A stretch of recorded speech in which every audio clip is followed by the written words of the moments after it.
I have sun dots on my face. You can't do a show.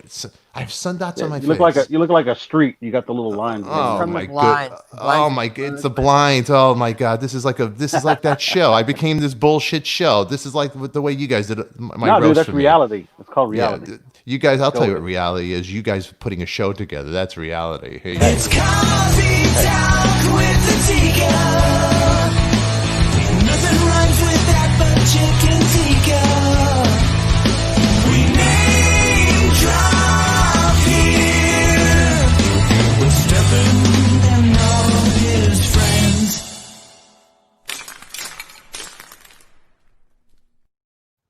It's July 13th, 2020. Rachel Bolan of Skid Row, Coffee Talk with Adika Live. He's on. He's going to be here. And Corey Leviton and Oy vey. Are you guys Yeah. thrilled? Huh? Are you Yes. here with me? Yes. I bet Corey, you probably interviewed Rachel Bolan before, right?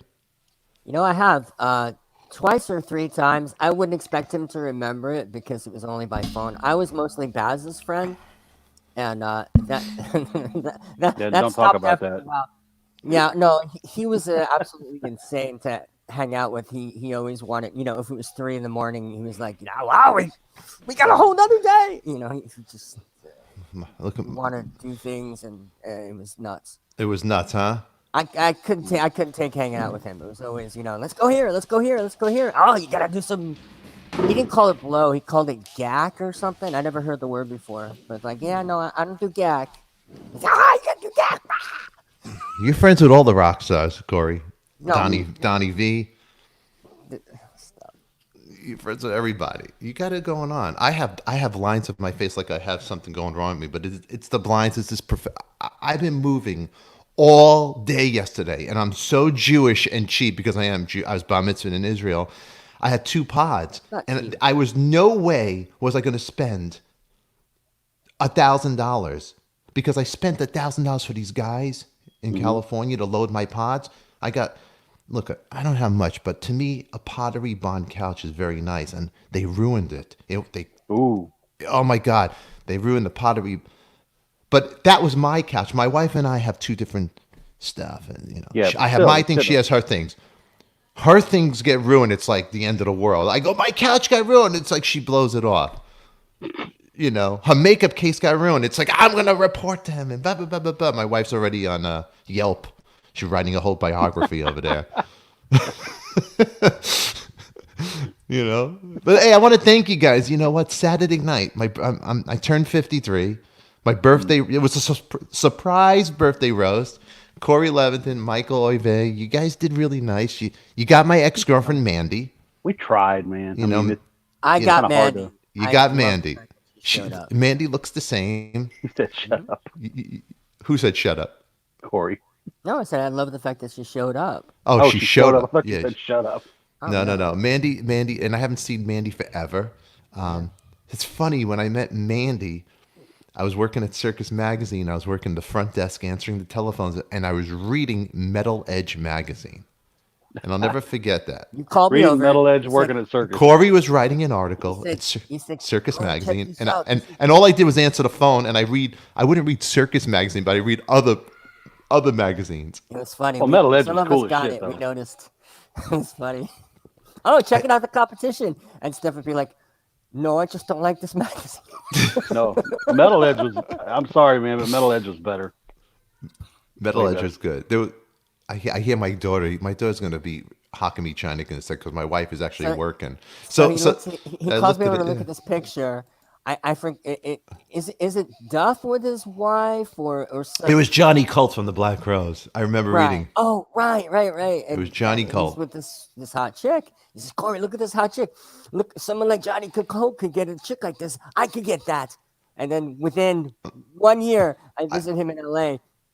and him and Maddie are together. He got the girl from the magazine. I got the girl from the magazine. I remember. How did you go about contacting Stefan? Or how I did you met do her because she had a band called the Lame Flames, but then it switched into this band Pink Sabbath. that? And Pink Sabbath. me and Ryan Roxy, we had a band. We were rehearsing in Hollywood and Gower or something like that. It was at R&R Studios. So I seen her, and so this blonde girl, and then she actually had a crush on somebody else, my friend Josh, who was in the Gutter Cats with my buddy Johnny Black, yeah. which The Gutted Cats were famous for being on Married with Children. Married with Children. And yeah, and anyway, but then she met the Adika and I schmoozed her. I'm like, hey ho, let's go. It didn't work out. But it was funny. So Mandy, I didn't know how to drive because I'm an East Coast guy and have a driver's license. And Mandy, I'm surprised you guys didn't tap on this, but she was the first person to teach me how to pump gas. She had a Jeep and she was so mad at me. She said And it. did she say the gas? See, I still don't pay attention. I remember me and Mandy went to couple therapy and I fell asleep because there was a 5 years difference in age. She was 5 years older than me, Mandy, and Mandy was mature and I wasn't. And I wanted to be a rock and roll guy, and You fell asleep. I was rock and roll guy with I had 2 tattoos, and I came to Hollywood to find fame and fortune. I found a job in the shoe store on Melrose Avenue. That's what I found. It's Hey, man, it happens. I roast myself better than you guys. You guys did some kind of roast for me, man. You guys How didn't about have Ryan's video for you? Ryan Talk about Roxy, the most jealous man in rock and roll. If you froze on the last second of that video, the It end, seemed a little personal at the very end, didn't it, I don't Corey? know. To me, it did. He had his shot to be with me, but he refused. And the, you know, It the was funny, funny though. No, I'll give him this. It was funny, but at the very, very end when he said what he said, we're not gonna say it on here, but I was like, wow, that kind of seemed a little serious. It I don't was know. serious. Stefan, you're mature now. LOL. Now, Josette Green. No, I'm not going to be mature. No, not at all. Not at all. Oh, I want to say congrats, Corey, on your video with Skylar for the what is that? that's Hamilton. Hamilton. Yeah. That was awesome, dude. Oh yeah. Even though you got blocked job. from YouTube and all this, you guys did. You great. did? Yeah. I didn't get blocked, but it got a copyright strike, so I'm not able to monetize it or anything like that. And Oh, probably man. doesn't get spread around as much. But whatever. No, you're all It right, was fun to do. Corey. You're okay. You're okay. You're funny and all that stuff. And Hey, how about John Travolta's wife dying, man? That's crazy. Kelly What? Rowland, Yeah. She died of breast cancer. She died yesterday of breast cancer. So they kept it quiet for 2 years. oh my goodness, Kelly Preston died right here. Wendy Krause. Yeah, says look, it. right there. Break. Oh my goodness. Yeah. That's so tragic. Yeah. Terrible. She was Kelly- cool in movies and stuff. I always thought her characters were funny. know. Travolta, huh? And then they had their son that passed away. That's tragic. Yeah, man. It just Travolta, goes to show man. you, man, all the money in the world, because they absolutely probably had the best health care possible, but Right. stuff like that's aggressive. That's what took my Well, not grandmother, man. There was necessarily nothing because you could do about it. Scientologists don't believe in Western medicine. No, So, I don't want to upset people over there, but with Right. religion and all this and Scientology, but they don't believe in that. Mandy, her mom was what was it called? She didn't believe in it either. She was it science? Seventh Day Adventist. Was that what Mandy's mom? Mm-hmm. Mandy's mom was a comedian, opened up for Johnny Mathis. Oh, really? She actually was on the Andy Griffith show. She played Andy Griffith's girlfriend. Oh, Wow. And pretty Mandy's cool. dad, he actually was a piano teacher, so he taught the guy from Liberace? Chili vocal lessons, and he gave the singer of the Chili Peppers and Dave Navarro. I remember them coming over the Anthony house. You Kiedis. remember that, Corey? You remember that around No. that time? Yeah. You don't see. Corey doesn't remember. It's Hmm. Corey. You don't remember, huh? Yeah. And Mandy's dad did a lot. I never went Corey, to I'm Mandy. worried about you. Mandy was always in my apartment. She was always on the couch in the No, living room. I loved it. And you were in the no. closet. She prevented so many fights between me and Stefan because I'd walk out in the morning and be mad at Stefan, and there would be beautiful Mandy. Why would you be mad at me? How? Why would you be mad? What can I Let do me to start get? the list. What can I do to get you mad? Look at this. I want to look at this. Look what Mike Fasano sent me. He sent me Mr. Espresso Oakwood roasted coffee. Mike Fasano, we love you here at Coffee Talk. Even though a cool cup.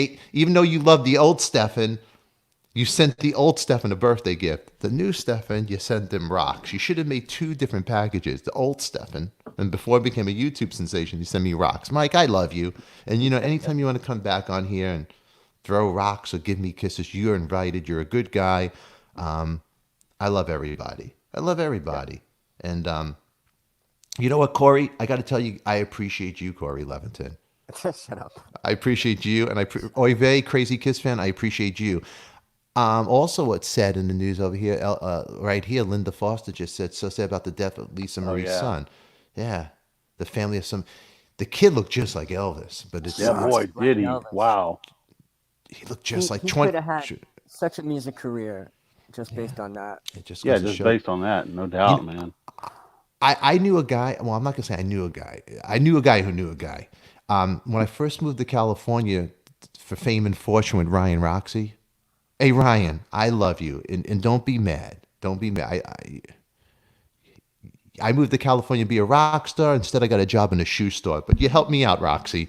You helped me out. But there was a guy that worked in guitars, across the street from Guitar Center. His name was Michael Lockwood, and he had a band called Wink, and he was in Lions and Ghosts. He was so talented. He was like a George Harrison. There was a club called the Coconut Teaser, and downstairs he sounded like Harrison, and his band Wink was kick ass. It was like Jellyfish, like Eric Dover's that band Jellyfish.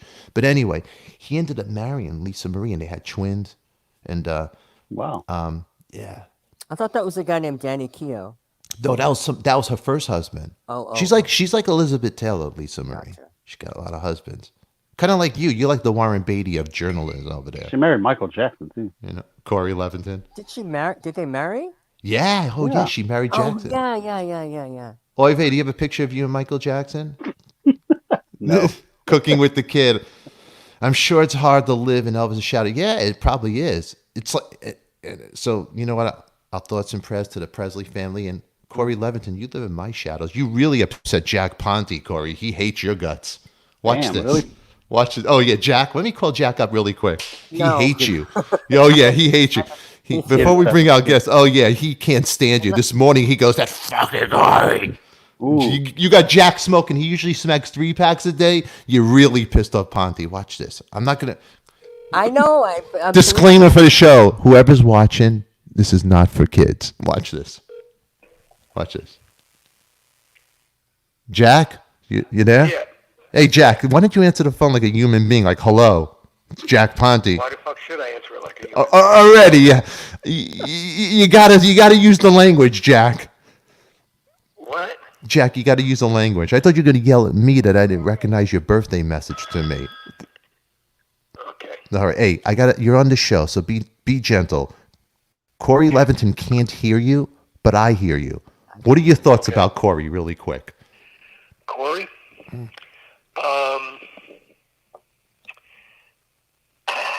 Are you watching the show, Jack? You got to see his face. No. Well, my thoughts about Corey are Corey kind of is the phenotype for the current beta male of 2020.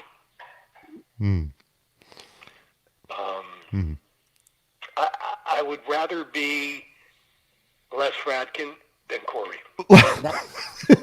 That's nice for that guy. Given the choice of which two people I would rather be, Yeah. I would rather be Les Fradkin than Corey. We're trying to get on that. We're trying to see which John Lennon glasses, what era the Lennon glasses Les owns. But look, Corey loves you. Corey. Well, I mean, I don't hate Corey. I find nothing that I like about him that I'd associate with him ever. Eric Singer says he has a punchable face. Would you agree with Eric Singer, Jack?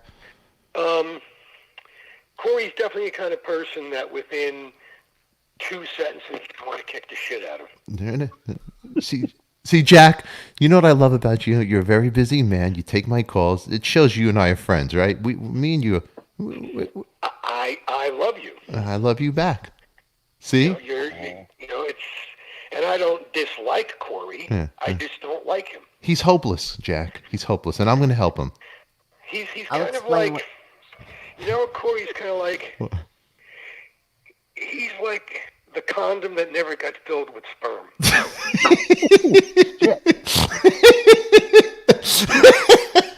Jack. All right, let me do this, Jack. I got. Explain to the people where this is coming from. Okay, wait, Corey. I can't hear me. The king is on the phone, Corey. Relax. I want to move on with the show because I don't. Is that the best description of him ever? It is. I got an old friend of yours coming on here, and I got Rachel Bolan of Skid Row coming on. So I'm gonna. Oh, I have so much dirt on fucking Rachel. He would run to the other side the state. Don't mess with Rachel. I don't even know the guy. I'm trying to make a friendship here. I got no friends. Look. If I can make. I could tell you. No. Don't ruin it now. No, I'm not. I have so many classic stories with Rachel. I can't even know what. But here is the truth about Rachel that nobody knows. Okay. Uh-oh. Rachel is the Nikki Sixx of Skid Row. Mm-hmm. Forget about, Scotty, love him to death, great fucking player. Rob, sweet guy. Mm-hmm. Baz, I actually get along with more than anybody else does. Mm-hmm. Snake's job was just kissing John's ass. And he's a retard. Oh, stop. Be nice. Come on. Is, Everybody, but Rachel is the genius, the brains, the mastermind behind Skid Row. So I got a winner. I picked a winner, right? And I was there from the birth of Skid Row. Yeah. So Rachel is the absolute genius behind Skid So you like Rachel, you're saying?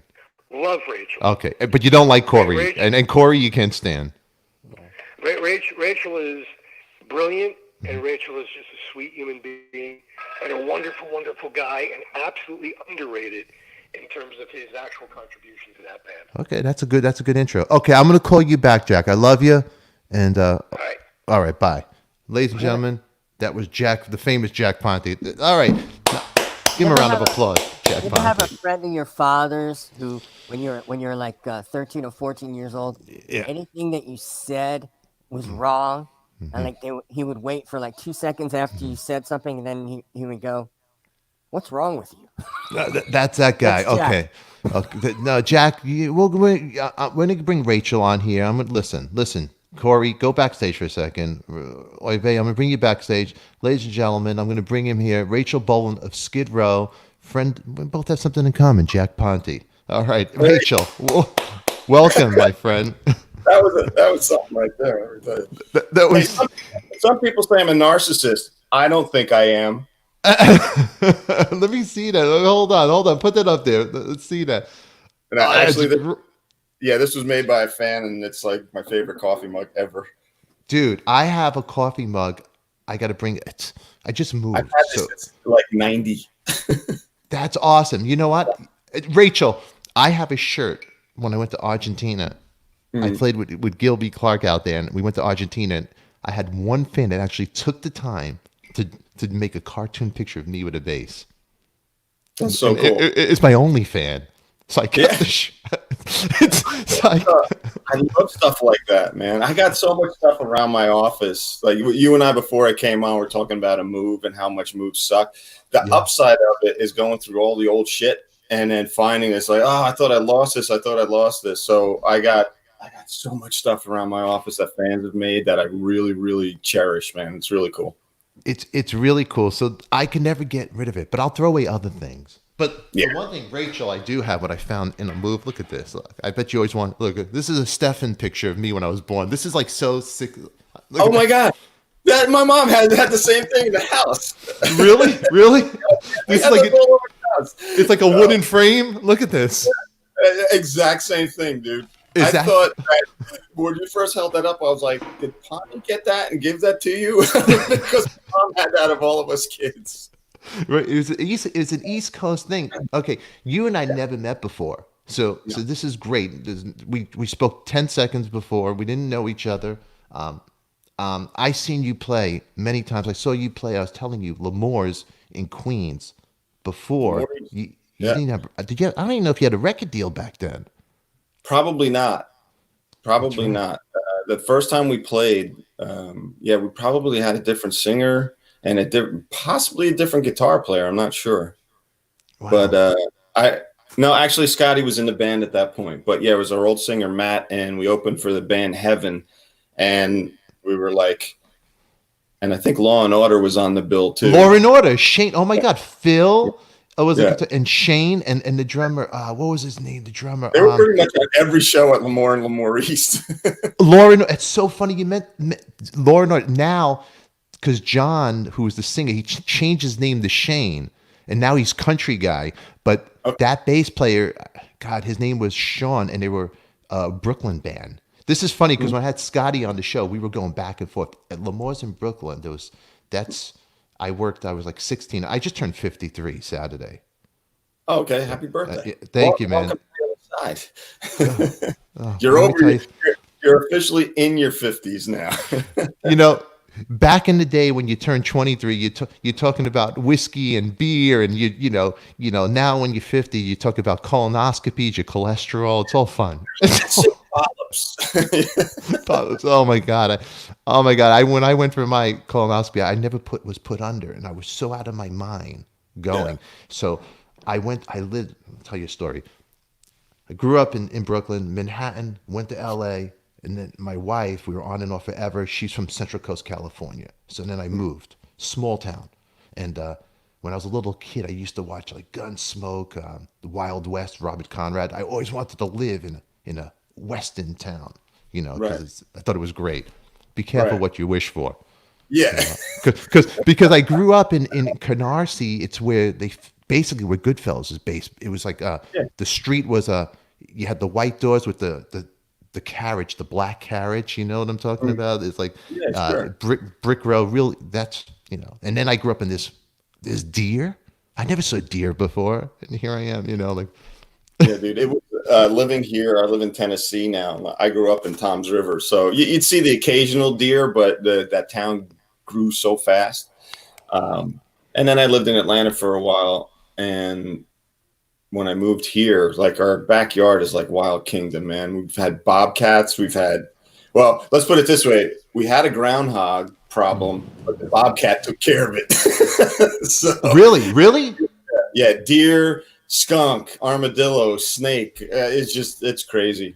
It is crazy to be an East Coast guy growing from a city and then just changing. It's wild. So when I went to this small town and I had to find a doctor, went for the colonoscopy, and I was all nervous.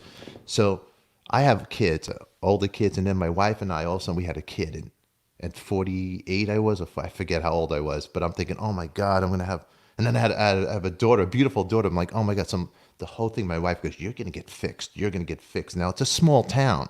So I'm like, when she told me you're going to get fixed, I'm like, oh my God, it was like the walk of death. Every time we'd walk the dog and the baby, you're getting fixed. So I picked this doctor, and he looked like Mr. Magoo, and I didn't even meet the guy. Hopefully, had better eyesight. Oh my God! So there's a video of the guy, and it's from 10 years ago, and I didn't realize that. So then when I went to the actual appointment, the doctor, I get a phone call. The doctor's in a rush, so it's a Friday. He wants to know if you could come in early. He wants to catch an airplane.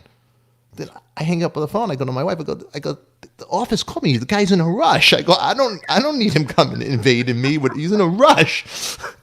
So I go to the office and to get the procedure done. This is like an educational show. People want to know about Rachel Bolan, but it's called Rachel's Corner. He's therapy for Stefan. Who everybody watching.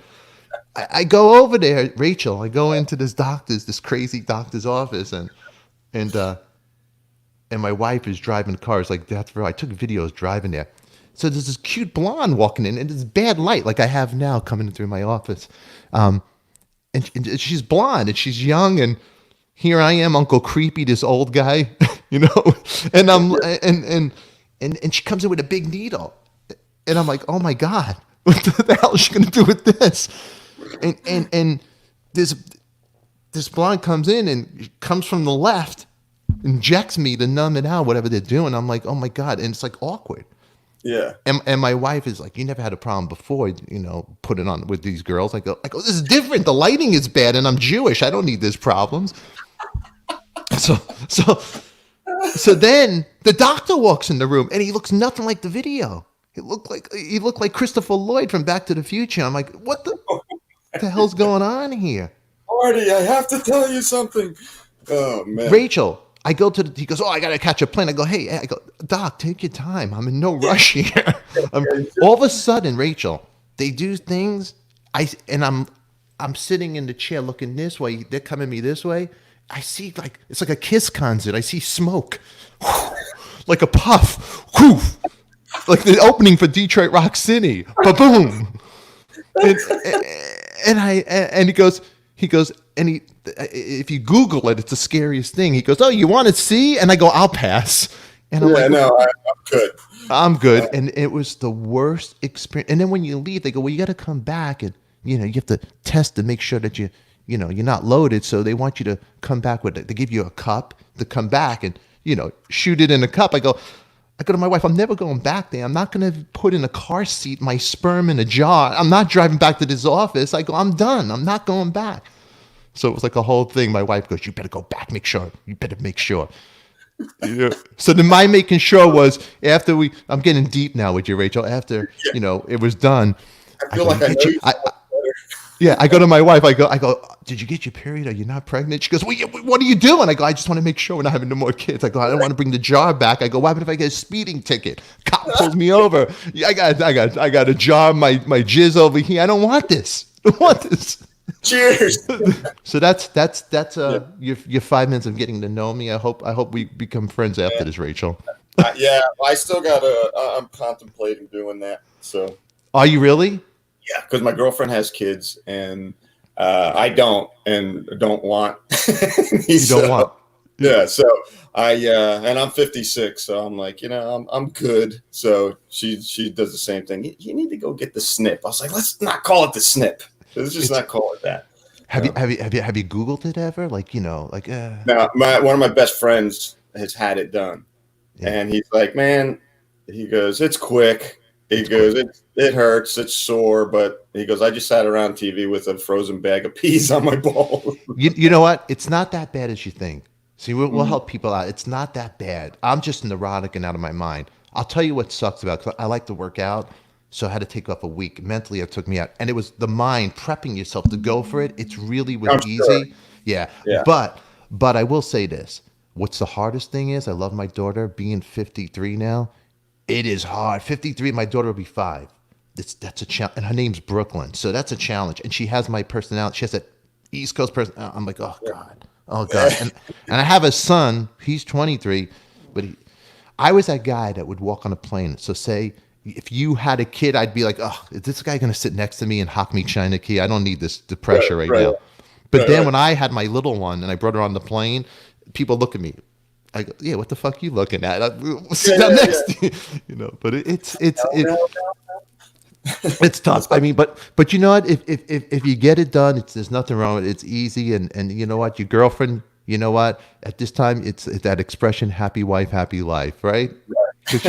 You don't need you guys live in a nice place, right? You have a spare room. I'm sure you have an office. You don't want got a spare room and an office.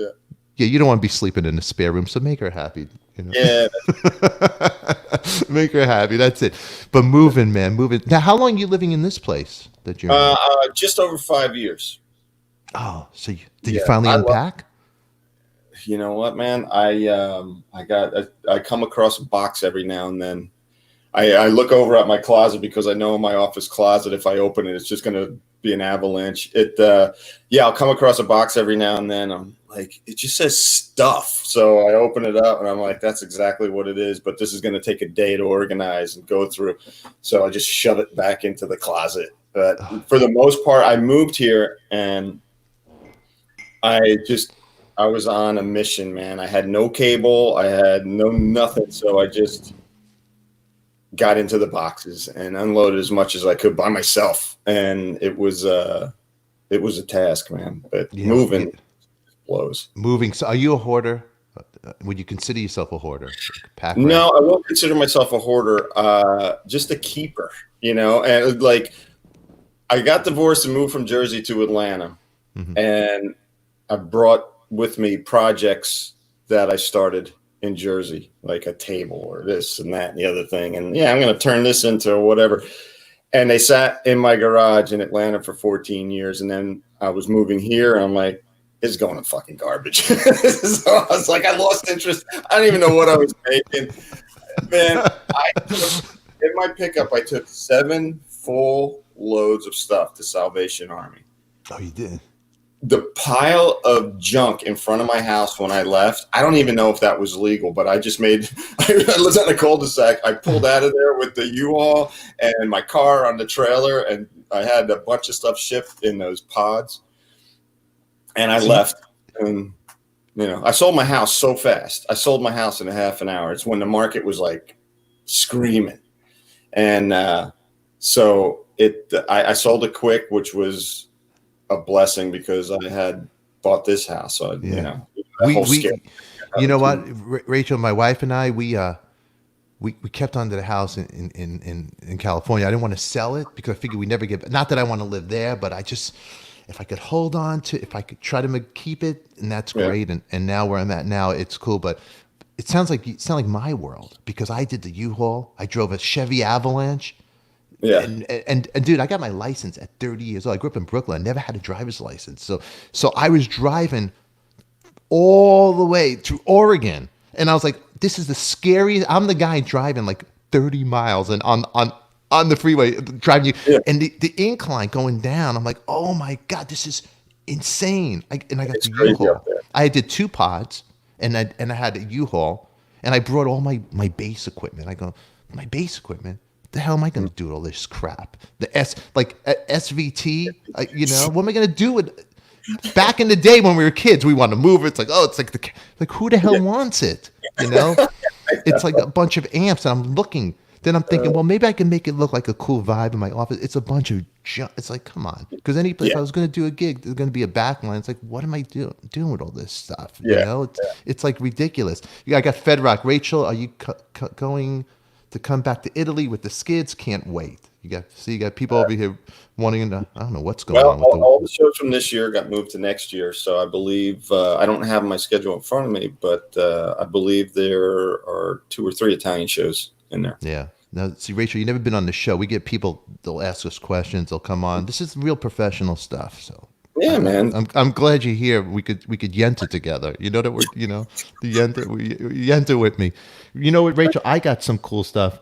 Do you ever go to L.A. A place, the Cat Club? You ever been to that Slim Jim Phantoms Club? You ever been there? Back in the Recently? day? No, back in the day. It's closed back in down. the day. Yeah, Yeah. back in the day. It was Wasn't a that jam. It was Ricky? it was not Ricky Rackman's. There was a cat club in New York City.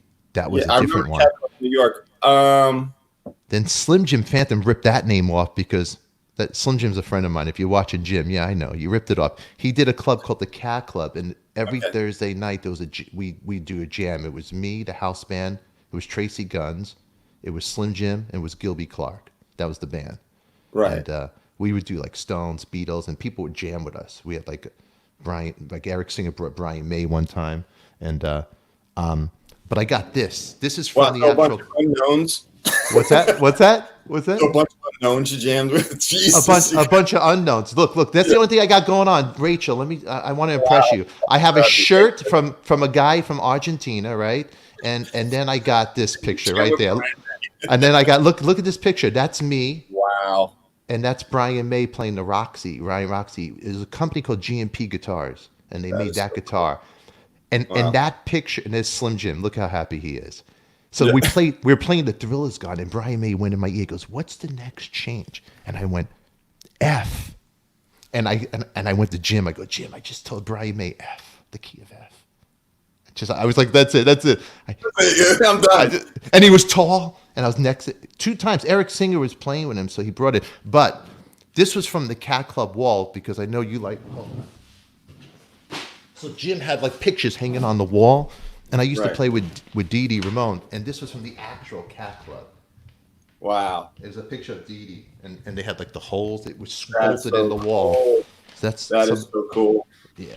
I met Dee Dee once, and it was at the old scrap bar in the Village in New York, and he was there. Actually, you mentioned Tracy Guns. I think I went with him, and Dee Dee had bleached his hair blonde, so I didn't realize it was him.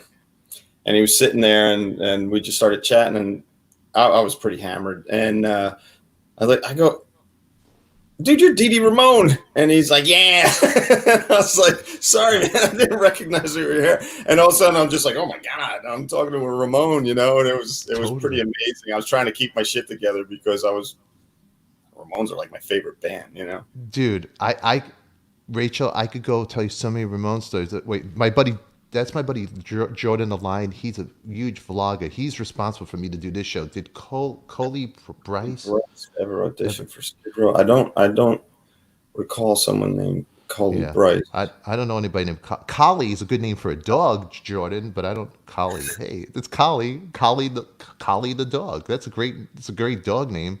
But now I Uh, offended now I offended somebody already. See? it, The, it, D- the, the, Collie Man, we Bryce. auditioned a bunch of guys a couple times, first time and the second time. But See, if you're gonna audition somebody, so you bad gotta with names. you gotta make an impression. Like if you're gonna walk into an audition, like a guy like this, you'll never forget. Like if you came No, into an audition like that, you're like, I know that guy. That's yeah. that's Corey Leviton. He used to work for Circus Magazine, but he got fired. But I'll bring him on in a second. Okay. Yeah, he's one of my henchmen. I have henchmen. Check this out. So I played with Dee Dee till he Uh, passed away, and okay. we here's a picture from the backstage. Look at this. They're like animals. We're in. I think this was Argentina. So we had like an area, and look at this picture. Look at the fans. Dude, Look it's at crazy down there. It's crazy. it is crazy. And then this was a picture of the audience. Look at them. Wow.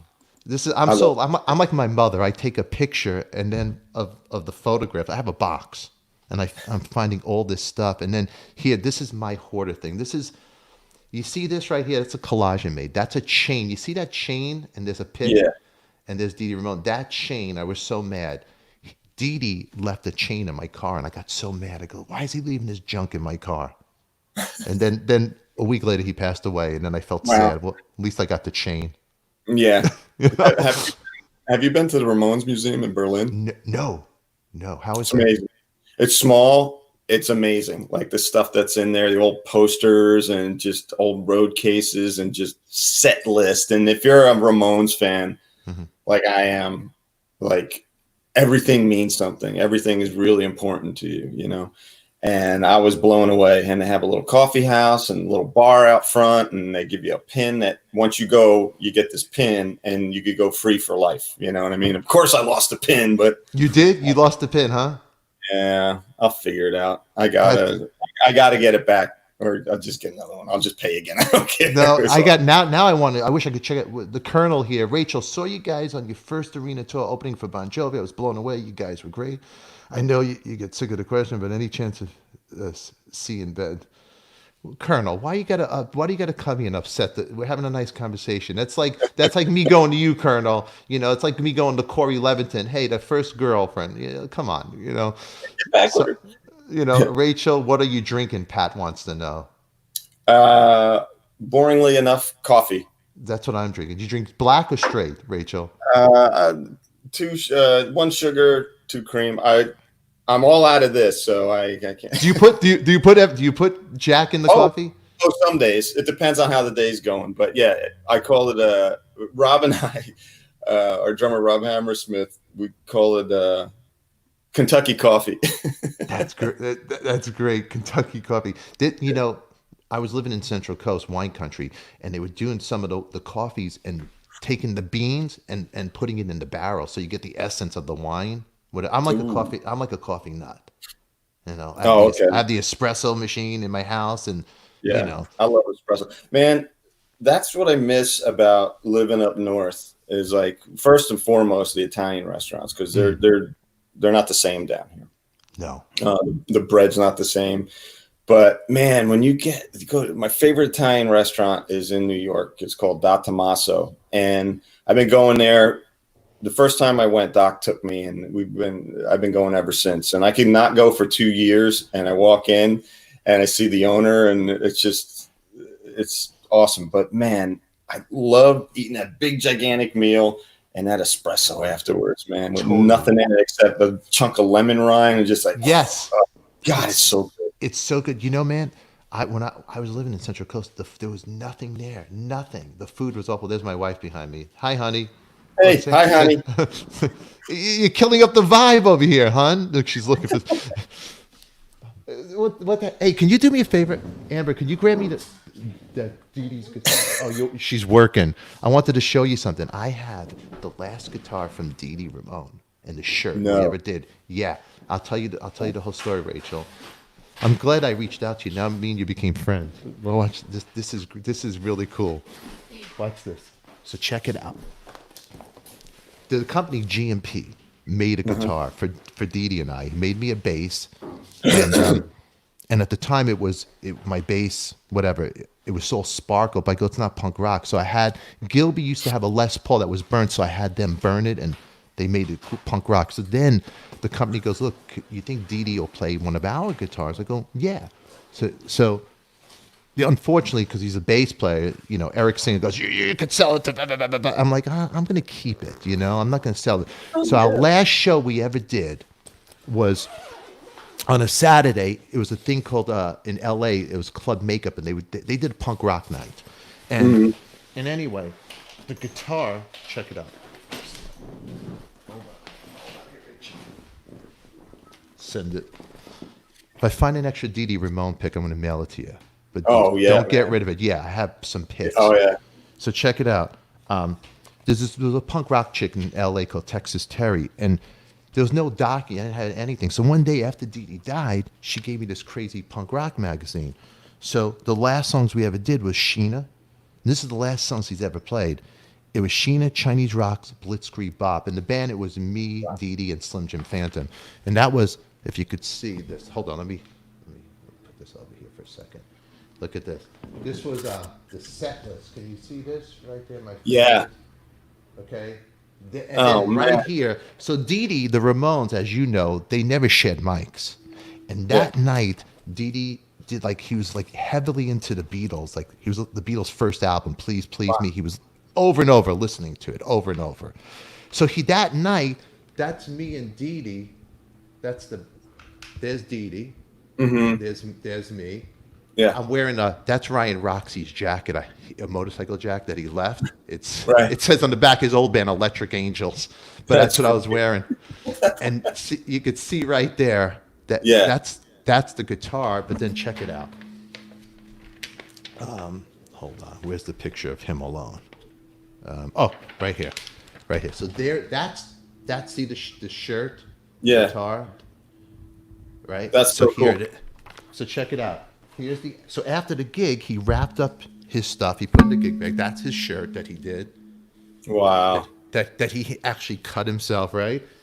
Never washed, right? The sweat. And then we got the actual guitar. That's so cool. And then there's his pick. You see his guitar pick? Yeah. I love that kind of stuff. And that's a treasure, dude. That's a treasure. One of his basses, that P bass that he used up through 79, went up for auction the other day, a couple weeks ago, actually. I saw that. And I wanted to get in on it, and then the bid started just going up. They were suspecting they're almost 40 grand. I'm like, I love the guy, but look at Charlie House. Are you going to let Rachel talk or interviewing yourself? Listen, Charlie, go watch Eddie Trunk. All right, go watch it. What do you want from me? Oh, I didn't say that. Listen, I'm getting. I wanted. You know what? The show's going on as long as I want. I got Charlie. Don't knock me China over there. Charlie, don't worry. I make Charlie mad. You know what he's going to do? I hate that stuff, and he'll watch again. It's like a car accident. You're always going to watch, even if you hate it. But wait. So you were saying about that the bass. So what did it close for? I don't know. I bailed out at about 24 grand once it got there, and I didn't go back because it was just making me sad. I wanted it so bad. You wanted it, huh? What was the max price you would have went for it? I was thinking probably around 7. Really? And then it just went screaming over. It stayed low, and then all of a sudden, as any auction does, as the time was running out, it just started going poop, poop, poop, poop, poop.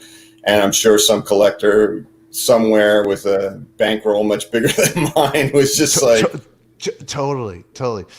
What about your first Ramone show? I bet Jason Momoa bought it. I bet. I don't know that for a fact, but he loves buying old basses. What did you just ask me? Your first Ramone show. First time you saw Ramones live. The Great Arena at Great Adventure in New Jersey, which is now Six Flags over Great Adventure. Great Adventure. What a great place that was. They played dude. Wait a second. The Ramones played Great Adventure? Yep, dude. I saw that summer. I saw the Ramones. I saw Joe Jackson, during Is She Really Going Out With Him era. Heart, when there was just a whole Howard Leese was still in the band. It was Howard and the sisters. Saw Pat Benatar. It was like all the shit that this was all in one summer. I didn't even go to the park. I didn't care. My friends and I went to the great arena and, got people to buy us beer.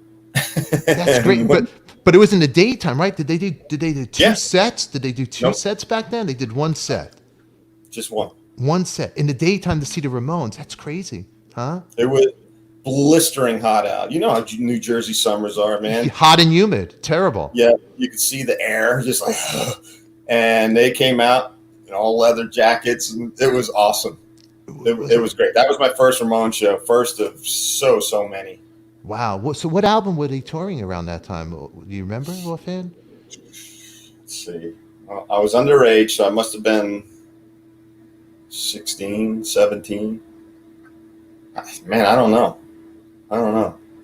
I went to haircutting school with Johnny Ramone's wife, Linda. Oh, really? Yeah, Robert Fiance. I quit high school. I saw the movie Shampoo, and then I wanted to be a hair cutter, and I go, that's not going to work out for me, and I quit that too. I was done with that. Hey, Rachel, I want to ask you. You got you're doing soap. The soap looks really cool that you're doing. Yeah. Right here. What do you got there? Let me see. Show me. I have one. Let me make the screen big. Yeah, it looks like a little road case without the roadie spit and loogies on it. That's cool. Yeah, this one it's black, but this one is that's the tea tree coal. But yeah, it's something that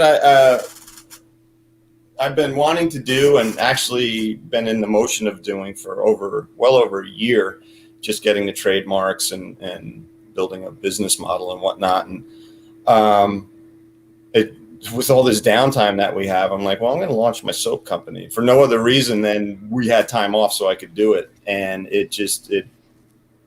didn't realize what this sounds really stupid, but what a soap crazy culture we live in, because people just, a lot of fans are buying it, and it took off, and I did not expect it to take off the way it did. It took off to the point where I was like, whoa, I'm out of stock already. And really, we make some of it here, and a very good friend of ours who does her own soap line, she makes some of it. Her and I actually formulated a lot of the soaps because she had been doing it for like a year or so. So she had experience on how to do it and whatnot. So we came up like with that one and a couple other ones. And my girlfriend and I have come up with a few different formulas. And we just try them out on ourselves, obviously. But you can't unless you don't follow simple directions. Mm-hmm. You could hurt yourself. But it's fun, and it's cool to communicate on a different level with fans. The ones totally. That because a lot of them will email me through the website about stuff, and some stuff I see, whoever checks the email that day, and will be passed on to me. And it's really cool. It's been a lot of fun, and it's another way to be creative, And we're working on expanding, but I just don't want to expand too quick. I just want to just still do what I do, keep it down, keep the variety down a little bit, because you don't want Dirty Rock. That's it. That's pretty professional, Rachel. See. Look at that. I'm promoting the show right there for you. Look at that. Talking about it. Right when you're talking about it. That's it. It's so damn long. I was waiting for it. No. Because I upset the fans. I don't know what they want. This is. It's all good, but it's been great, man. Like I said, it's another way to be creative. And if I'm not being creative in some way or shape or form, mm-hmm. I'd go crazy. You know what? I got to tell you something. Not to talk about myself, but I enjoy talking about myself. So just listen, Rachel. It's my show. So no, but got people complaining over there. You got Rachel Bolan. You guys are watching, right? You're watching. Just stare at him. Don't worry about it. And for the girls out there, he's taken. Just stare. Don't worry. He doesn't want a woman with a moo-moo. Come on. So listen. Listen. Rachel, the soap I thing. But everything is You look opposite. great. I gotta tell you something, Rachel. Oh, wait. Look, you look great. I mean, how the hell do you stay looking so young, man? It's the soap. That's how. Look, it's the soap. It's the soap. Look, I'm Jewish. I'm going to help you sell more soap today because I'm looking at you. I'm going, God, the guy is good looking. The guy looks young. He looks refreshed. He's older than me. I'm younger than him, and I look like George Burns next to you. I'm jealous. I'm going to buy the soap. It's good soap you got there. Dirty Rocker soap. Look, Mike, my wife's doing the comments here. I'm sorry, Rachel. Sorry, I'm late. All I heard was Adika say, I love talking about myself. So that's right. Hey, Mike, you want to be on my show? You come on my show and I talk about me and you listen. This is a makeshift show. You know what I did, Rachel? I was going through a depression. I wanted to be creative. I put together a show. I had a couple of people. They said, you're funny. Keep on doing it. I had 23 people watching me about 12 weeks ago. And now I got maybe 30 people watching me, but it's fun, Hey, it's more people. It's fun. It's all this. I want to know more about the soap. Let me ask you, because I'm all I into just soap. sold some. Did you really? Probably because of your show. Hey, everybody right now, go buy some soap and clean your ass right now. Tell them that Adika sent you right now. Let me ask you, is the soap good? Like if you're cleaning your ass or if you're cleaning your, it's not going to sting you up there in the privates, right? You could use all of it. You got tea tree, which makes you tingle in sensitive places, but it's not like it's not the lye that's burning you. It's not the sodium hydroxide. So for you lonely guys out there, buy some soap and tingle your balls by yourself. I suggest the mint. The mint. Oh, mint. The mint is. You know what the mint gets you really quick because when you get out of the shower, you feel. Ooh, I feel like Irish Spring. I used to wake up and it just. Yep, look, that's Chris. Yep, Chris, you just ordered some soap. Thank you, Chris. Thank you, buddy, very much. See, Rachel, awesome. I made friends with Rachel. Chris, because of you, I might be able to, I have a friendship with Rachel now. He'll come back on the show. Thank you. And Chris, tell me how your balls feel after that. Write to me and Rachel. Places, where do I buy this ball? So, DirtyRockerSoapCo.com, Mike. Right there, Mike. That's the site, everybody. I want you guys all go to Dirty Rocker Soap. Tell them the Adika sent you. It's good. I'm going to go buy it. How about for shaving? I get a good shave in the shower. I shave in the shower. There's one called Mother Earth that is, I don't want to scare you. It's patchouli, but it's not like overbearing. So it's patchouli and citrus and patchouli. So wait, does that mean I'm going to smell like John Corabi afterwards? No, not that patchouli. Not that. It's like turn the lights out. Karabi's coming. Oh my God! I'll tell you something about Karabi. This is funny. I love it. So okay. But yeah, it's got patchouli and sweet orange essential oils. All the stuff I do is all natural, and it's olive oil, coconut oil, some hemp oil, and man, it's so good for shaving. It's awesome because like the foam kind of hangs out. Yeah. And just that's one that my girlfriend and I formulated, and it was it's a good one. That one goes fast. That one and the lavender wood, they both go super fast. Now I'm going to text you to remind me because I'm all like my attention. I'm going to text you. I'm like, okay, which is the one I want to order because that's what I want. Yeah. Now let me ask you. So you could use it. So the soap is for women and guys, both, right? Absolutely. Yeah. A lot of women think it's just geared towards guys, but there's a couple that are a little, more masculine. More masculine. Look at Bill K. Bill K wants to know: is there a promo code? Just write Adika. And you'll get a thank you message back from Rachel. He could do that. Thank you. Right? Kanak. He's from India. Bill K. Yes. Tell them Stefan sent you. See, that's my buddy. He does a coffee talk page. I'm like John Lennon. I got fans from India. See that? I'm worldwide. Rachel, hang with me. I'm like the new Doc McGee of YouTube over here. I know a guy that knows a guy. But so your soap you could do like for hairy Jewish guys like me. I want to look like Brad Pitt, and that's the armpit. I want to shave my chest. All that stuff. So I use it to shave in the shower. It's great. All the time, arms, because I'm half Portuguese, so my arm hair grows like it looks like a foot. You got it, especially for tattoo guys like me. Like, look, I got to clean it up for the tattoos. It don't look good. It doesn't look good when you have hair coming on the tattoos. Especially when you have a lot of bats on your arm, it just looks like look at this. Winged. It looks good. Now I have a guy over here. I'm going to introduce you to him. Hey, I got a guy. He used to work for Circus Magazine. Now I used to be the guy to get him tickets. So like when Skid Row was playing and all this, and he would get me free tickets, and I would go uptown, and there was deadlines. Back in the day, I worked at Circus Magazine with him, and they would cut and paste, and they would wait for me to bring the pictures because they were on a deadline. But what I would do was I would walk, save the tokens, and I'd make this guy mad. Corey Leventon, formerly of Circus Magazine. Corey, there you are. Meet Rachel. Corey, show Rachel your arm first, because you're a good advertisement for his soap. Show the arm. Okay. Yeah, show. Look at that. Look what a mess, huh, Rachel. Fine. Mine's getting there. Yeah, Rachel, you need that dirt. You need dirty rocker soap, Corey. Corey, show Rachel your belly. Just show him the soap. Can the soap show? Come on, if a guy like Rachel, give him a tip right here. A guy like this. Shuffle. Yeah, come on, just show this. Just show. Come on, Corey, it's for the show. Come on, Rachel, come back on in about a month, because my time restricted diet will have kicked in. Oh, just show it, Corey. Come on, you're married. You're not. Come on, Corey. I don't care. All right, just show it, Corey. All right, show. No, but show the hair. The hair. Not. I don't want. I don't have that much hair.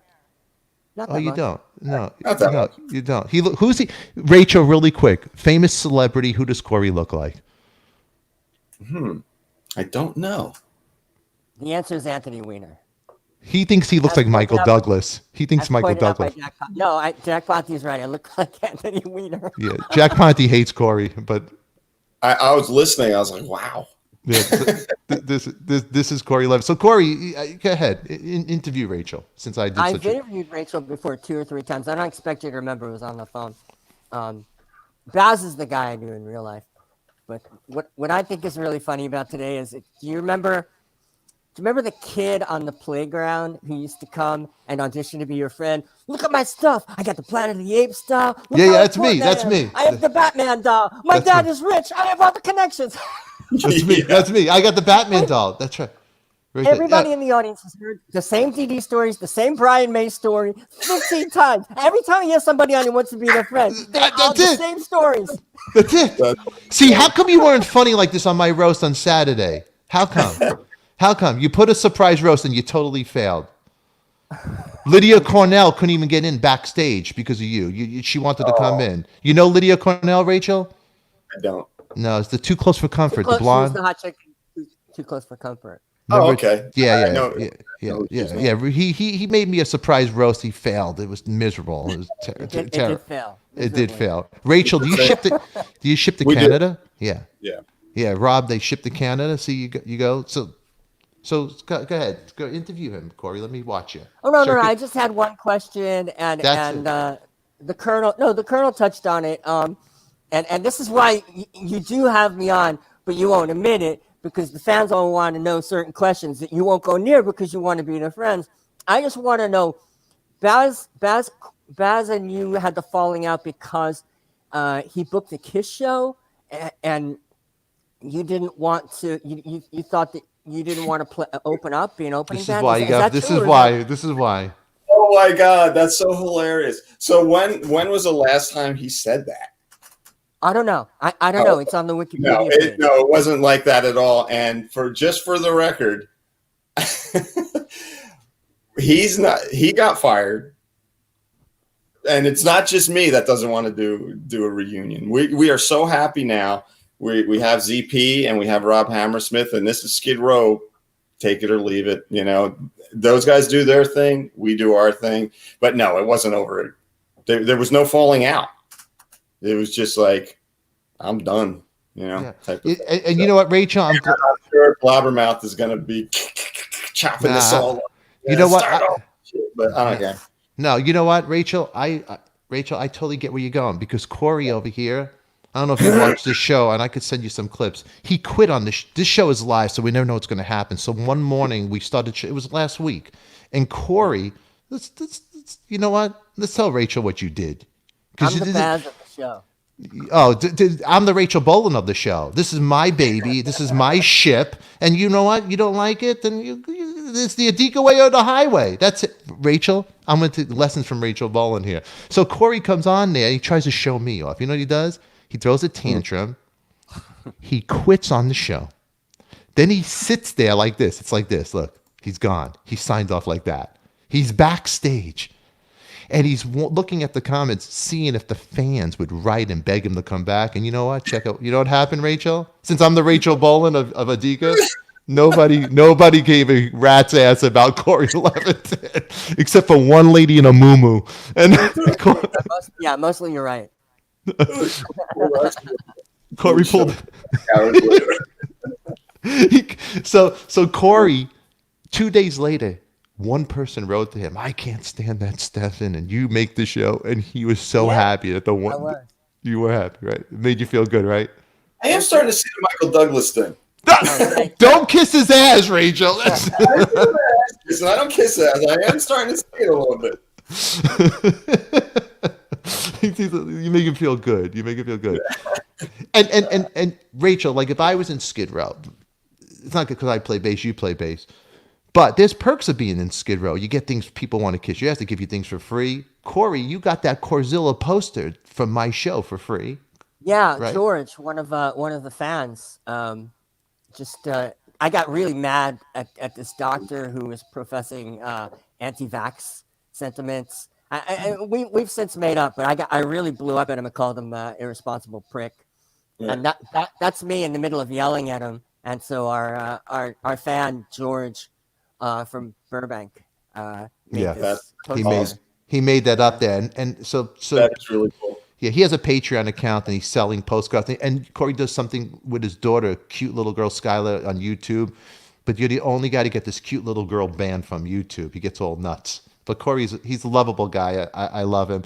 Rachel, is Tennessee taking the virus serious? People wear masks in public.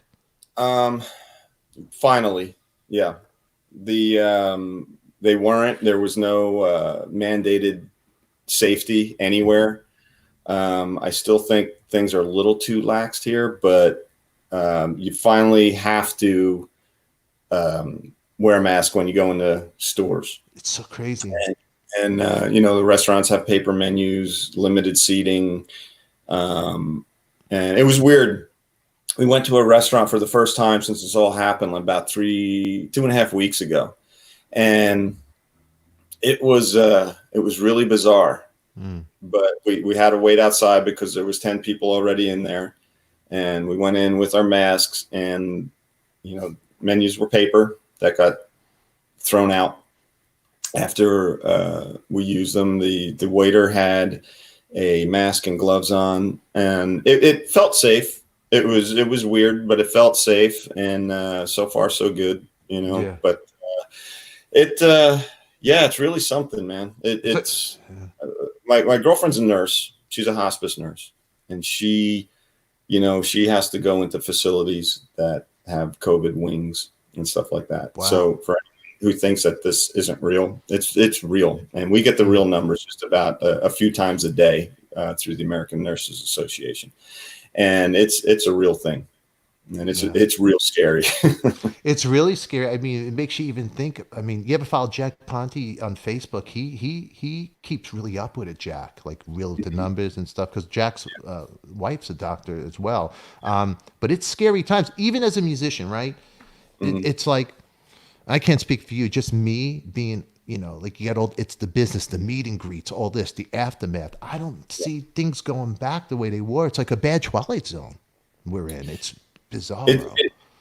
I had said this in another interview. It's not gonna be a quick fix by any means, because I mean we do. That's our business. You play in front of a bunch of people that are yelling and exhaling, with force and whatever. And you meet people and you hang out with people and you come in contact with a lot of people, not just the band, all the people there, and it's.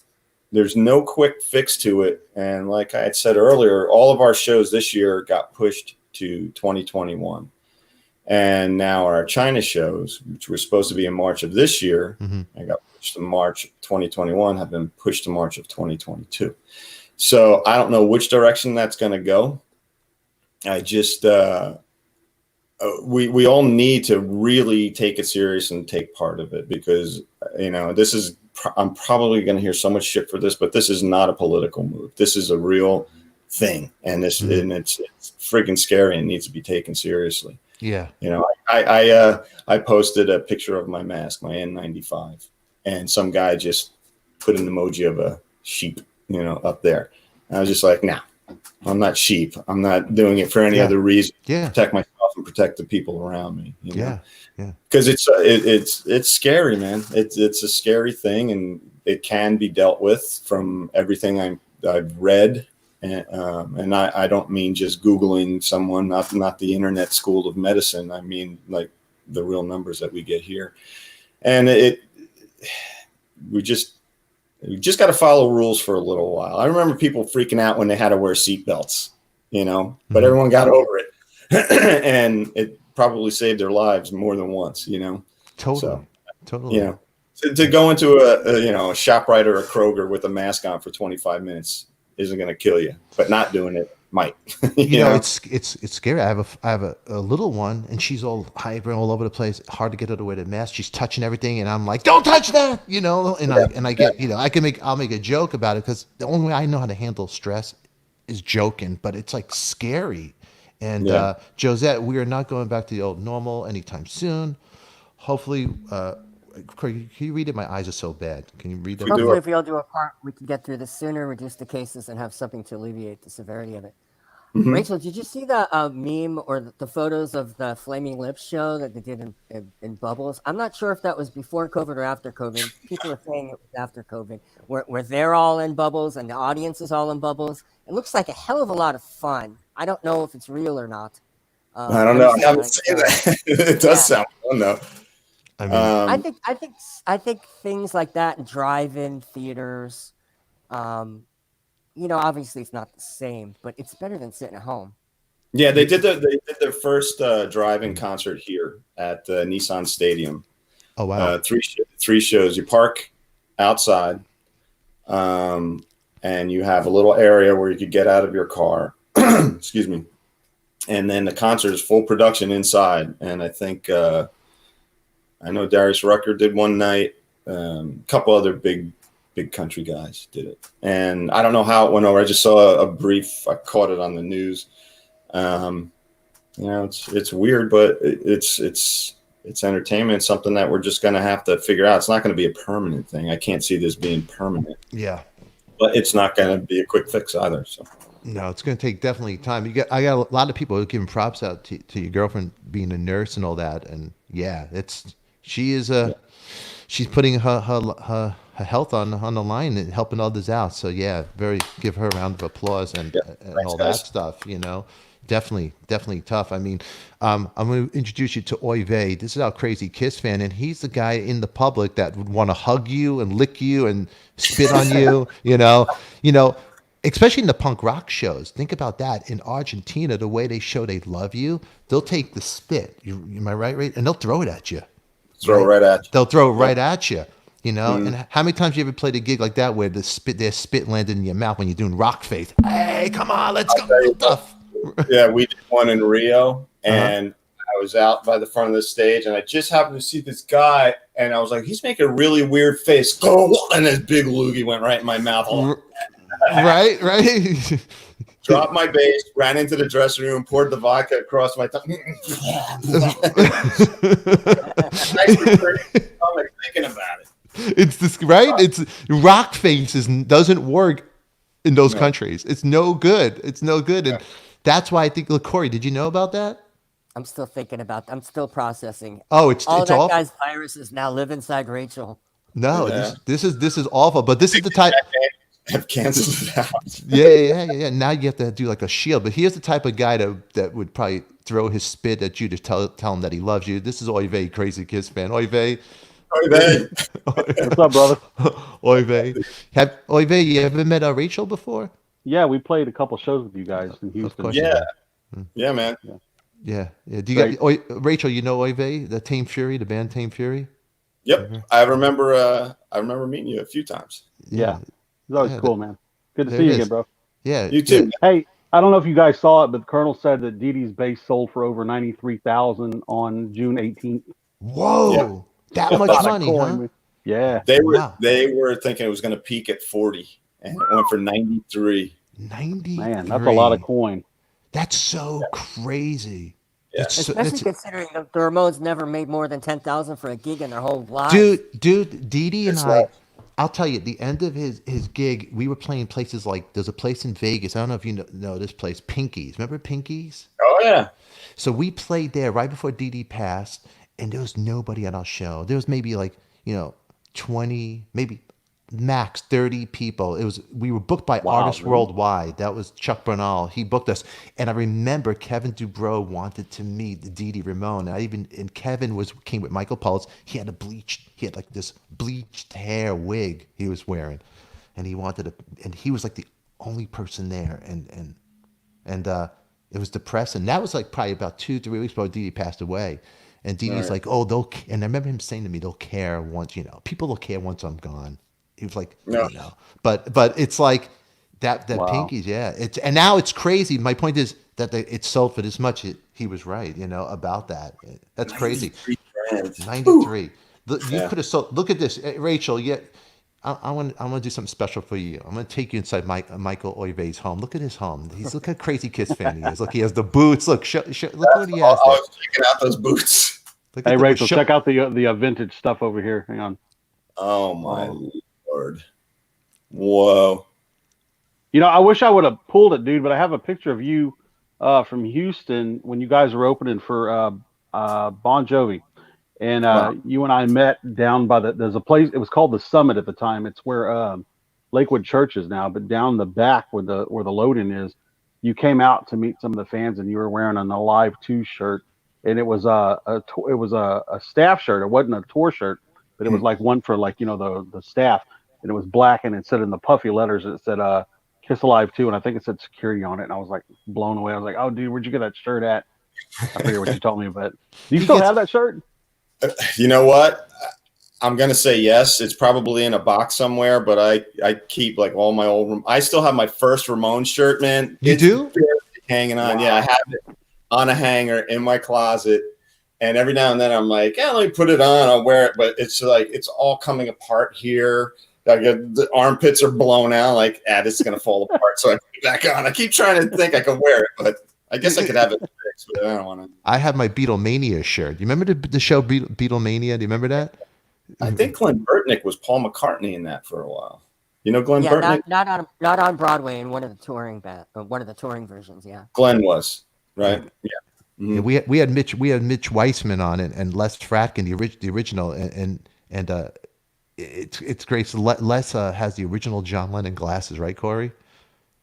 yes. Oive gets mad at me. I'm always throwing away all my Kiss stuff. I was going to throw It this. drives me nuts with that shit. Because Eric will bring me a bunch of stuff, and then it's like, but it comes from, I told him this came from Gene's house, and he gets crazy because my kid opens up the packaging. and Oive, how crazy does it get you? It drives me. I was on the phone with him one night, and I heard Amber go, just throw it over there with all the other packages. I go, what is she talking about? Oh, all the Kiss packages. I go, what do you mean Kiss packages? Oh, we let because we get upset. We let Brooklyn tear open the Dress to Kill figure. I'm like, No. you did what? She's taking it comes with. I realize it comes with real socks. So Brooklyn was taking the socks off. Rachel, my daughter's like making him naked. The Catman's naked. I go, what are you doing? Oh, that's so funny. Because Eric Singer doesn't have a girlfriend in real life, but then in my house he does. He has Barbie as his girlfriend. Oh my God, that's so funny.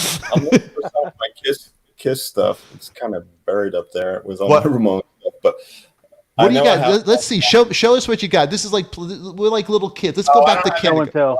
It's very eclectic in here. I don't have all like my cool Kiss stuff out. It's in. I gotta put it out, but yeah. Come on, Rachel. We're in first grade. We're meeting at the playground for the first time. I showed you my Batmobile. You gotta have. You can't really see shit.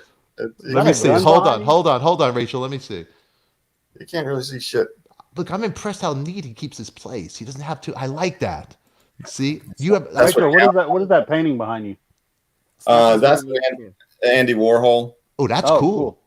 I got it from Z Gallery. I looked at it for months, way up at the top. Oh, I was like, I'm gonna get that. One of these days, I'm going to get that. And then I got an email that they were having this huge sale. I was like, they're not going to have that one on sale, and it was. So I went and nailed it when I lived in Atlanta. Let me see. Nice. That's pretty. I like the Andy Warhol. That's pretty cool. I mean, Corey and I I. had never seen this one. I had Oh, never that's- seen this. So when we worked at Circus Magazine together, Jerry Rothberg, the publisher, he was doing a men's fashion magazine. This is the end of Circus Magazine. So I was the rock and roll mailroom boy, and then there was an errand boy for the fashion magazine. His name was Ken, right, Corey? And Leland. Ken Leland, and he was One Andy day Wa- I'm watching a documentary on Andy Warhol on like E or some channel like that, and all of a sudden there's Ken. Ken was like the last guy to see Andy alive. Yeah. and he's in our lives every day. We had no idea. Like he didn't No- say Wow. anything. Never said it. Never Man, seen that's that. so cool. Like that. I wish I was. I'm glad I came up in the scene that I did, but I wish I was a little bit older. So, like, always see those pictures of like Andy Warhol with Deborah Harry and Joey Totally. Ramone and Stiv Bators and everyone just hanging out at Studio 54 and stuff. That Totally. had to be cool. That had to be so. I just missed that cuff too. It's funny you said that because especially when that movie came out with Gary Oldman playing Sid and Nancy, I'm like, I remember going from Brooklyn, taking the L train to Manhattan all the time, and I'm like, wow, I just missed it. Like, just missed the whole scene, the Max's Kansas City and all that stuff. And Yeah. Dry cleaners. It turned into a we walked Me by and the him would dry walk by. cleaners, looking at it, and trying to imagine That's like right. the Doors playing there. It No, was so sad. Max's Kansas City is a dry clean.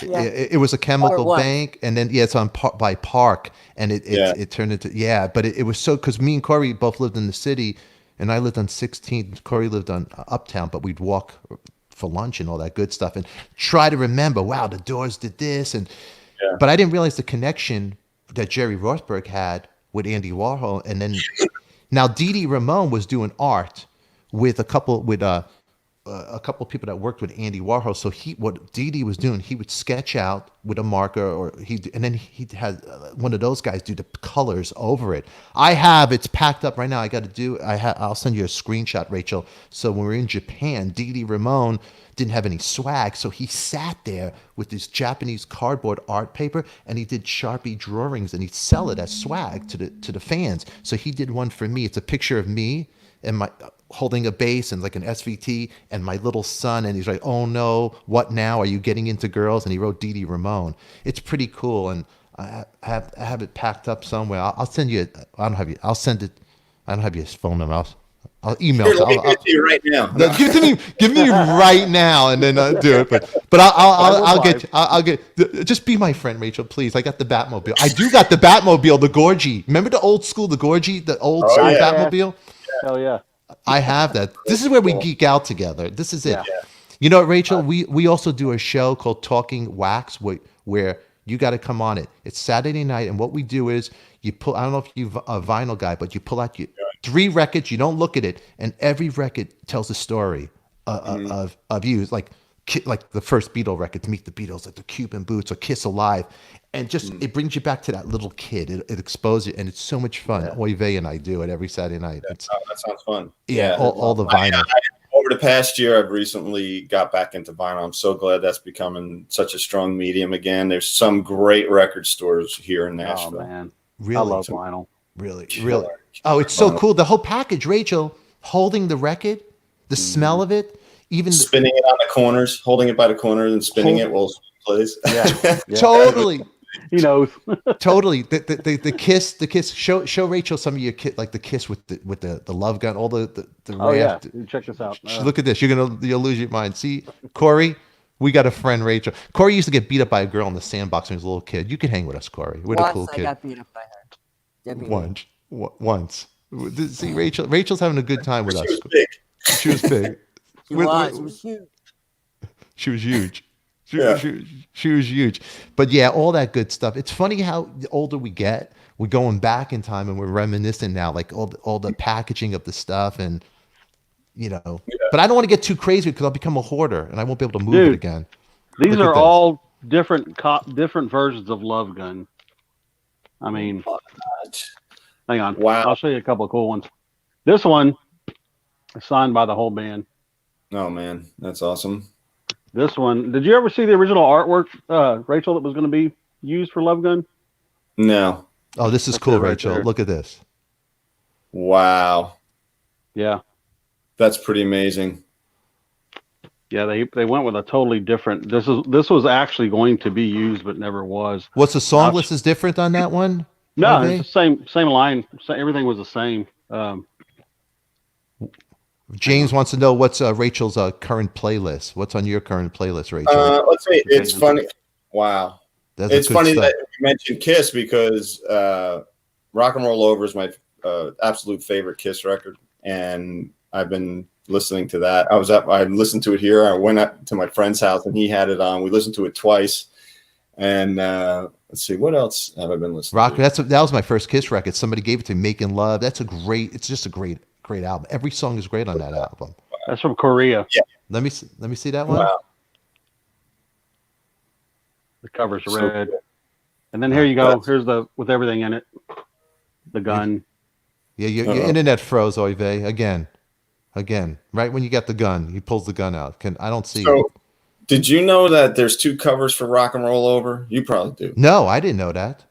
One, Paul has a small blue tear. So if you could get the blue tear version, that's highly collectible. Yeah, his internet.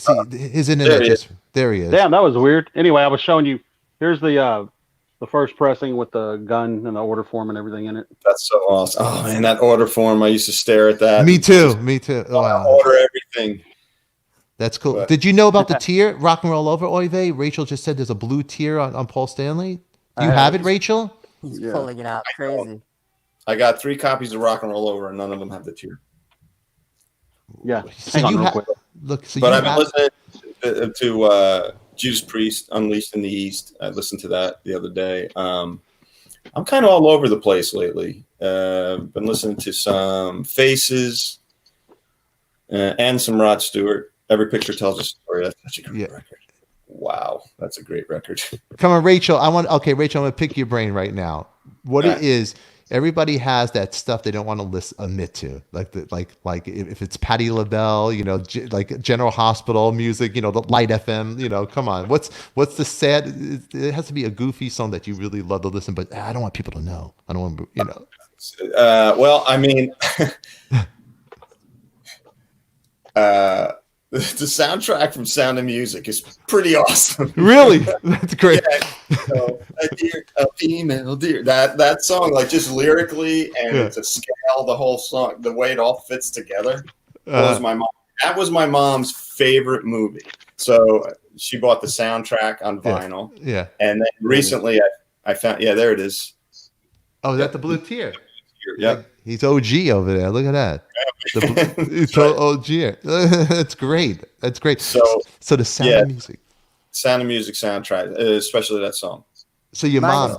Partridge Family. Every time, summer days, I love that song. Family. Whenever it comes on and I'm in the car with somebody, because it's shuffle on the iPhone. Yeah. I just fast forward past it. Oh, how'd that get on there? Yeah, that wasn't me. I got a funny story. We were doing what was it? The American Music Awards, and we were up for an award. And myself and was it Snake and one of the other guys were a presenter, and you had to go up a day early and for rehearsals and all that shit. And David Cassidy was one of the presenters. Him and Dee Snider were presenting. So anyway, we're staying at the Michelangelo in New York. And I go to get on the elevator after dress rehearsal, and I hear, "Hold the elevator, please." And I hold it, and walks David Cassidy. Wow. Keith Partridge was the coolest dude in the world to me when I was a really little kid. And he looked, I had the chain in my nose. He looked at me. He goes, "That's a look right there. That's a cool look." And I was I go, "Thanks, man. Thanks." And I'm standing there. We're going up, and they were keeping everyone on the higher floors, I guess. And I turned to him. I go, "Dude, I got to tell you something seriously." He goes, "What?" He was looking at me like, I go, "You're the reason I started parting my hair in the middle." I go, "That's all I needed to say, man. My life is complete. I told my influence. That's great. That's pretty cool. He's like, he started cracking up, and he's like, "Well, maybe you could do that to me." I was like, "Yeah, take me a safety pin and about 10 ice cubes and you'll be done." I mean, he was huge. He was huge. I remember watching the movie about his life. There was an actor playing him, and did he look like him? Not really, but I like all those. Here's my guilty pleasure. I like all. I don't have cable now. Lifetime. I love all the goofy Lifetime movies. I could watch it over and over. They're so awful. I'm like a housewife in a moo. I could watch it over and over and over. I love it. I'll sit there. And I'm like, I hope somebody doesn't like looking through my windows like a neighbor watching me watch like Lifetime. We got this tattoo guy watching, and I'm like, but I'm enjoying it. And my wife, that's my guilty pleasure. I said it. Everybody watching, Steph and Adika loves Lifetime. If one day when I become famous, they put me on Blabbermouth, I endorse Lifetime. I, I love it. Come Nothing on, wrong with that, bro. I love it. I'll never forget when I was Disco Stefan. And Disco Stefan was, this is a funny, I think I said this on the, look, Rachel's like, how the hell, I'm going to kill my girlfriend. It's like she introduced me to this schmuck over here. I can't even get off the show. You can leave anytime, Rachel. Don't worry. I'll just leave your name up there like we're talking. Don't worry. Just say you have to go. Don't get mad at her. Don't get mad at her. Gotta go for cigarettes and never come home. That's right. The poor guy's, this guy Stefan, I'll never get off of this show. I'm going to kill her. It's like, come on, honey. But Disco Stefan was a good one. This is, Saturday Fever was coming out, but this is Andy Gibb. She goes back to Andy Gibb, Shadow Dancing. So I'm in Brooklyn, the neighbors. I thought I had all the drapes, and I wanted to learn how to dance because I was like in 5th grade, and it was like the discos, the underage discos. You could go for. There it is. That's what Stefan looked like. I had the hair. I would stare up. Shoes. I do have those shoes now. My last gig, I wore shoes like that. But I would stare at that album cover, and I'd want to look like that. So I had a move, and I go, okay, I'm gonna do this shadow dancing, and I'm doing this, and I did this. The gallop. It's a gallop. But you have to do it with a gallop. Come on, Rachel, do it with me. Let's gallop. That's it. Rachel, you got it. That's the move. That's the move. You need the face. You got to put the face on. That's what sells. You got to do. You got to do the move. And there is. So I thought it was going to be original. And I go, this is disco. Because the parents would drop you off. There's juice they sell there. In the daytime. They're making juice. So I'm going to do this move.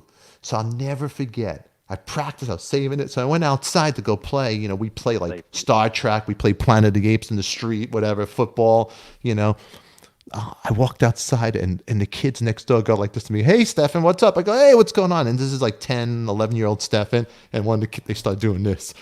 I'm like, they watched my moves. They saw my moves. And I was like, oh, I did. And I denied it. Oh, we saw you. I go, no, that wasn't me. It wasn't me. It was in the living room through the blinds. We always played Kiss Meets the Phantom on the playground. Oh man! So that was Stefan's Rip. Rip and destroy. Corey, you see, I got bullied like you, Corey. You see, they made fun of the moves. Oh yeah, exactly. We had the same childhood. Absolutely. I got. You got plenty. You got bullied, Rachel? No. Come on. Yeah, there was a couple bullies in my neighborhood that loved because I had longer hair when I was a kid, and but my dad always gave me really sound advice, and sometimes it was metaphorical. Yeah, is that a word? But sometimes it was dead on, man. And he said, if someone's bigger than you, he's like, and you can't hit him with a stick. You see a stick, hit him. And one time that came to play, and I almost knocked the kid out with a 2x4. But yeah, I remember this one kid at the bus stop. He was a few grades ahead. Well, he should have been a few grades ahead. He was a few years older, and he'd bully me every damn day because I was a small kid.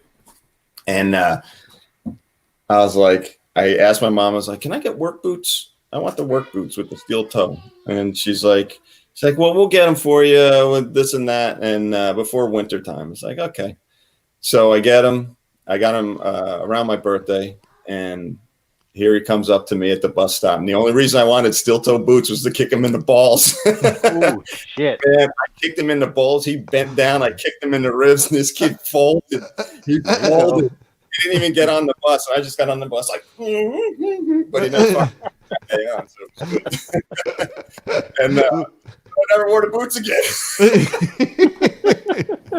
I had no idea why I wanted the steel toe boots. They're gonna be cold, isn't it? Mission accomplished. Mission accomplished.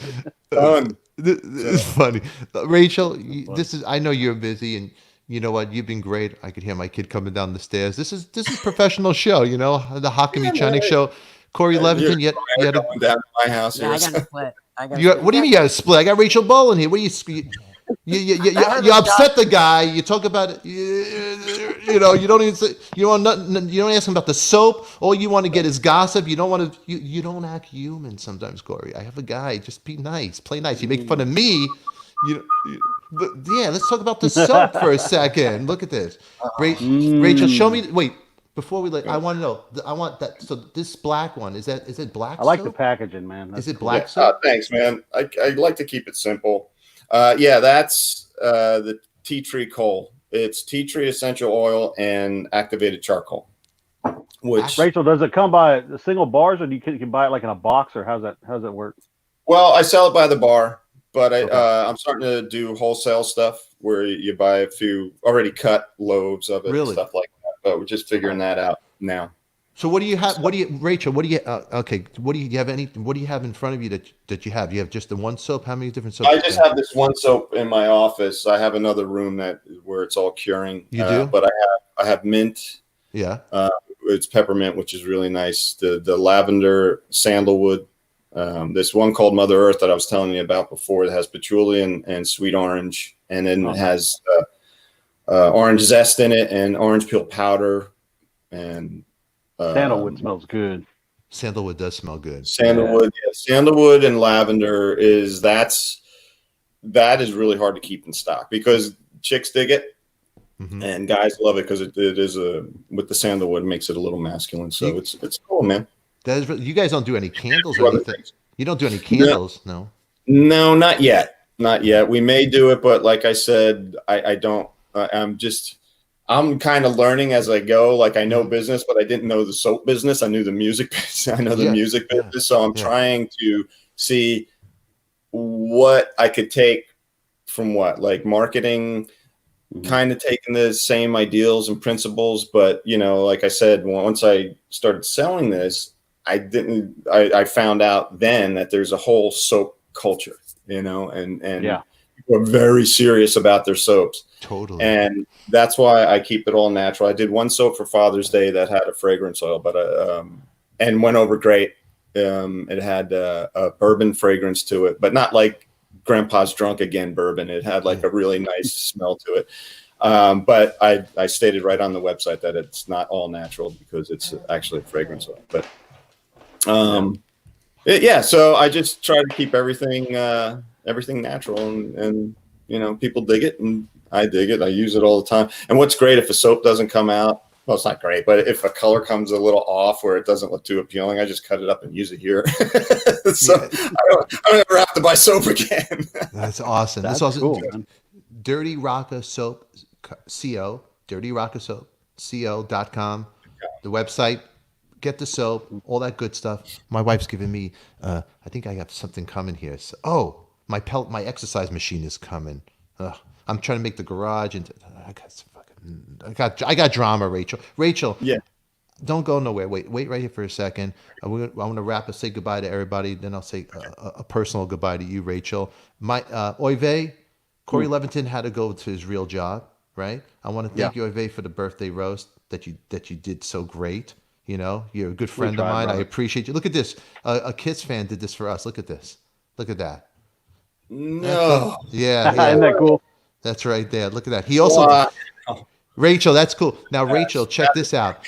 I moved because I like coffee. So there's a place called Bikini Espresso. Really quick, I talked about this in the show.